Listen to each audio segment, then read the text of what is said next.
Bienvenidas curiosas y curiosos de la mente y del comportamiento humano a este nuevo vídeo que va para la sección de todo sobre ansiedad. En el vídeo que os traigo hoy voy a hablar de dos síntomas muy aparatosos, dos síntomas que llaman mucho la atención porque el que los sufre los vive con mucha angustia, y cuando los intenta explicar el que lo oye no sabe bien cómo interpretarlo. Le puede asustar también a la persona a la que se lo comunican. Entonces es bueno conocer que son dos síntomas que están ahí, que son muy extraños, muy aparatosos, aparentemente, pero que se dan mucho más, de forma mucho más habitual de la que creemos.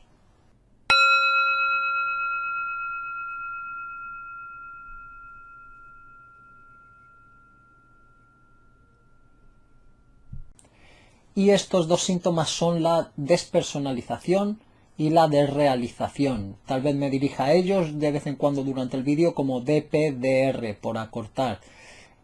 Hago referencia a ellos de forma conjunta y así los explicaré un poco de forma conjunta porque suelen aparecer a la vez, van de la mano. La despersonalización, la persona lo vive cuando sufre este síntoma, que lo vive con gran angustia, y vais a entender ahora por qué. Es porque la persona se percibe a sí misma y percibe el entorno como de forma irreal.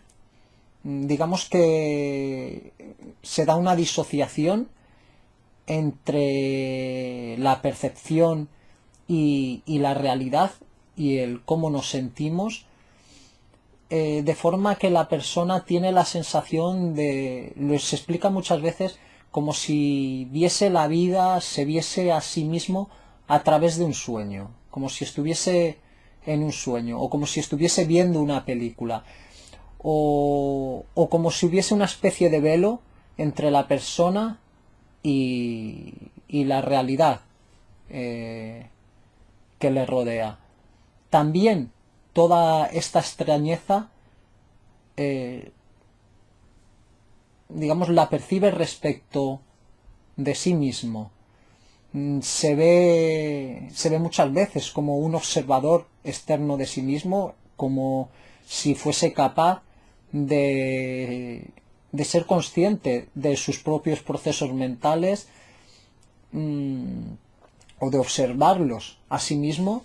Todo esto con esa sensación de distanciamiento siempre, ¿no?, de la realidad y de sí mismo, sin perder el juicio de realidad. Es decir, la persona sabe en todo momento lo que está viviendo, lo que le está pasando, pero digamos que hay una distorsión en la percepción. Por lo tanto, muchas veces cuando describen que van a tocar algún objeto y las sensaciones les resultan extrañas, o al comunicarse con las personas, aunque sean amigos de toda la vida, sus sensaciones como si estuviese hablando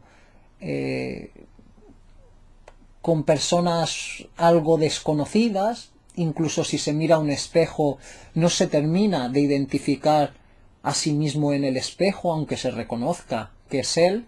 Es como si no se diese una identificación completa. Entonces ya vemos que las sensaciones llegan de hecho a generar un nivel de angustia importante. Estos síntomas, lo primero que debes saber sobre ello, y más importante, es que aunque sean tan aparatosos, no son graves. Es decir, no se tienen que encender tus alarmas como diciendo, uff, me va a pasar algo grave ahora, ¿no? No, son dos síntomas en apariencia muy aparatosos, pero que no significan que te vaya a pasar algo grave. son síntomas en el que se dan como una manifestación de la ansiedad, viene a ser un mecanismo de defensa en la que se da esa disociación, pues sobre todo en momentos de estrés agudo, también cuando se padece ansiedad. También son síntomas que aparecen, pero ya no en relación a la ansiedad, ¿no? Pueden aparecer en trastornos neurológicos como la epilepsia, o también se pueden disparar por el consumo de drogas, que es muy habitual. He visto ya muchos casos en los que comienzan estos síntomas y se puede llegar a desarrollar también el trastorno en personas que sean más susceptibles, en personas que empezaron a consumir marihuana, por ejemplo, ¿no? Un montón de casos están en relación al consumo de drogas. Pero también es verdad que el fondo, digamos, que hay tras estos síntomas es que hay un trastorno de ansiedad. Por lo tanto, si queremos solucionar o hacer remitir estos síntomas tan desagradables, lo importante es ir al fondo de la cuestión, que es tratar esa ansiedad. Pero es sobre todo importante que tengáis claro, si lo estáis sufriendo, si algún familiar lo padece, pues se lo comunicáis, que no es un síntoma grave, es un síntoma muy llamativo, muy aparatoso, como dije al principio, que genera mucha perturbación por lo extraño que llega a resultar todo, por lo extraña que llega a resultar nuestra realidad cotidiana, o por lo extraños que nos llegamos a resultar a nosotros mismos cuando padecemos ese síntoma, pero no significa que te vayas a volver loco ni que te pase nada grave. Es una manifestación más de la ansiedad. ¿Cuánto dura la DPDR? Estos síntomas pueden durar minutos, pueden durar días, semanas, meses o incluso años. Puede aparecer de forma intermitente o de forma constante, que en un día aparezca varias veces y desaparezca, por ejemplo, o que dure las 24 horas del día. Lo más importante, aparte de lo que te dije sobre quitarle importancia respecto a la gravedad, es decir, saber que no es algo grave, aunque sea muy aparatoso. Otra cosa importante es que poco a poco el cuerpo, nosotros nos vamos adaptando a esas sensaciones. Este adaptarse a las sensaciones no significa ser pasivos y no hacer nada, o tener paciencia con este síntoma, que es algo muy importante también. La paciencia no significa que no hagamos nada, simplemente que poco a poco nuestra mente vaya dejándolo de interpretar como que nos está pasando algo grave, y por lo tanto alimente ese ciclo de ansiedad que es muy importante romper y trabajarlo desde la psicología. También es verdad que para que estos síntomas remitan muchas veces hace falta de medicación, pero bueno, siempre como un apoyo, ¿no? Pues de fondo, aunque puedan remitir esos síntomas con medicación, de fondo siempre va a haber, no en todos los casos, pero muchas veces va a haber una ansiedad que haya que tratar.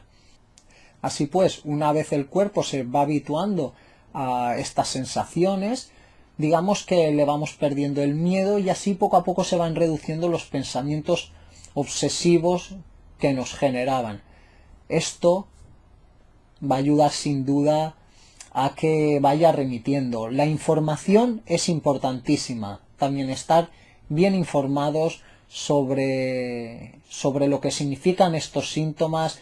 sobre las repercusiones que pueden tener, sobre si dejan o no dejan secuelas, o si significan o no significan que nos vayamos a volver locos.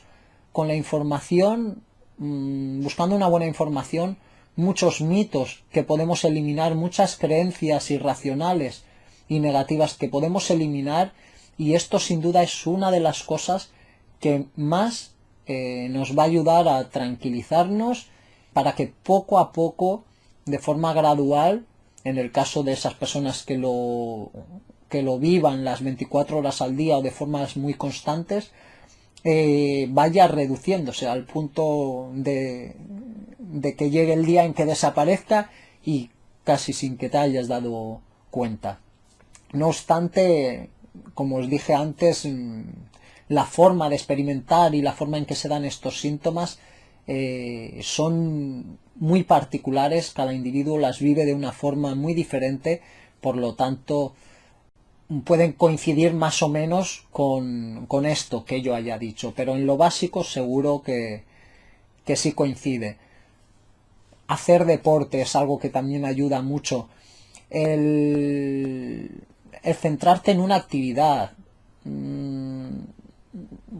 el romper, como dije antes, con ese ciclo de la ansiedad, son cositas que ayudan mucho para ir poco a poco superando este síntoma tan desagradable y que al que no lo ha sufrido le resulta tan curioso. Sin más, espero que os haya ayudado, que os sea útil la información. Un fuerte abrazo y nos vemos pronto en el próximo vídeo. No olvidéis darle al like si os ha gustado y, por supuesto, os invito a dejar un comentario por aquí abajo si habéis sufrido o si conocéis a alguien que haya vivido este tipo de experiencias. Nos vemos. Chao.